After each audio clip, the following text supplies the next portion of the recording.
শৃঙ্খলা ভঙ্গ করলে কাউকেই ছাড় নয়। দলকে শক্তিশালী করতে কড়া বার্তা মুখ্যমন্ত্রীর। কমিউনিস্টদের বিভ্রান্তি রুখতে ঐক্যের আহ্বান। ফেসবুক পোস্টে সতর্ক থাকার স্পষ্ট নির্দেশ নবনিযুক্ত প্রদেশ বিজেপি সভাপতির। দলীয় শৃঙ্খলা বজায় রাখার ক্ষেত্রে গুরুত্ব আরোপ। রাজ্যের রাজনৈতিক প্রেক্ষাপটে সংগঠনকে আরও শৃঙ্খলাবদ্ধ ও শক্তিশালী করার স্পষ্ট বার্তা দিল রাজ্য বিজেপি নেতৃত্ব। শুক্রবার আগরতলা রবীন্দ্র ভবনে নবনিযুক্ত প্রদেশ বিজেপি সভাপতি অভিষেক দেবরায়কে সম্বর্ধনা অনুষ্ঠানে মুখ্যমন্ত্রী মানিক সাহা বলেন, যে কোনো বড় নেতাই হোক, দলের শৃঙ্খলা বিনষ্ট করলে কাউকে ছাড় দেওয়া হবে না। তার বক্তব্যে স্পষ্ট, আগামী দিনে সংগঠনের ভিত আরও মজবুত করতে কঠোর অবস্থানে এগোতে চায় বিজেপি। মুখ্যমন্ত্রী আরও বলেন, কমিউনিস্টরা বিভ্রান্তি সৃষ্টি করে রাজনৈতিকভাবে ফায়দা ধরতে চায়, তাই রাজ্যে তাদের কোনোভাবে রাজনৈতিক জমি ছেড়ে না দেওয়ার তিনি আহ্বান জানান। একই সঙ্গে তিনি দাবি করেন, বর্তমান পরিস্থিতিতে বিজেপির কোনো বিকল্প নেই এবং উন্নয়ন ও স্থিতিশীলতার স্বার্থে দলীয় ঐক্য অটুট রাখা জরুরি। সাবস্টিটিউশন ভারতীয় জনতা পার্টি নেই, হবেও না। কংগ্রেস, সিপিএম এগুলো আমরা দেখে নিয়েছে সব।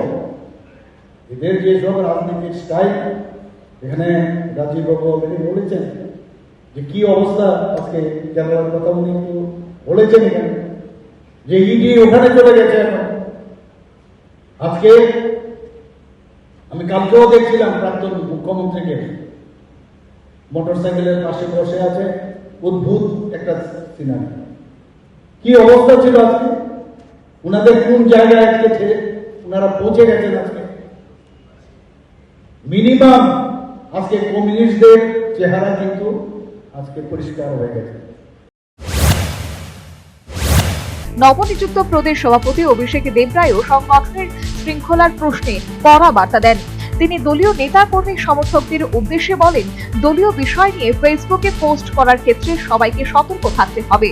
সামাজিক মাধ্যমে দায়িত্ব জ্ঞানহীন মন্তব্য বা দলীয় অনুশাসন ভঙ্গ করলে ব্যবস্থা নেওয়া হবে বলেও তিনি ইঙ্গিত দেন।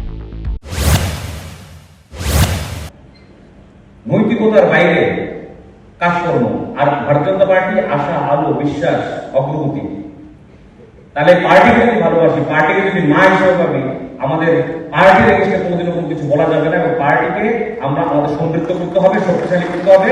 এবং ফেসবুকের ইউজেস আমরা কখন কোথায় কিভাবে করবো এটাও আমাদের জানা উচিত। অনেক গুরুত্বপূর্ণ দায়িত্ববান কার্যকর্তারা আমরা দেখি অনেক সময় ফেসবুকে আপনারা এরকম করেন। এগুলো সম্পর্কে কিন্তু দলগতভাবেও আগামী দিন কড়া ব্যবস্থা নেওয়া হবে। এগুলো আমার যদি একটা প্রথম দিন এগুলো বলা হচ্ছে, তাও বলছি। আমি সর্বশেষে আমি সবার প্রতি আমার আবেদন থাকবে, সকলে মিলে সহযোগিতা করবেন, কারণ আপনারাই টিম 28, আপনাদের মাধ্যমে ভারতীয় জনতা পার্টির সরকার তৃতীয়বারের জন্য প্রতিষ্ঠিত হবে। অনুষ্ঠানে অন্যান্যদের পাশাপাশি উপস্থিত ছিলেন সদ্য প্রাক্তন ত্রিপুরা প্রদেশ বিজেপি সভাপতি তথা সাংসদ রাজীব ভট্টাচার্য, বিজেপির রাজ্য প্রভারী রাজদীপ রায় সহ একাধিক নেতা, মন্ত্রী ও বিপুল সংখ্যক কর্মী সমর্থক। রাজনৈতিক মহলের মতে বিজেপির দলীয় শৃঙ্খলা রক্ষার বার্তার মধ্য দিয়ে সংগঠনের ভিত আরো আঁটোসাঁটো করার কৌশলেই এগোচ্ছে রাজ্য বিজেপি। সর্বোপরি নবনিযুক্ত ত্রিপুরা প্রদেশ বিজেপি সভাপতি শুক্রবার দলের দায়িত্বভার গ্রহণ করলেন।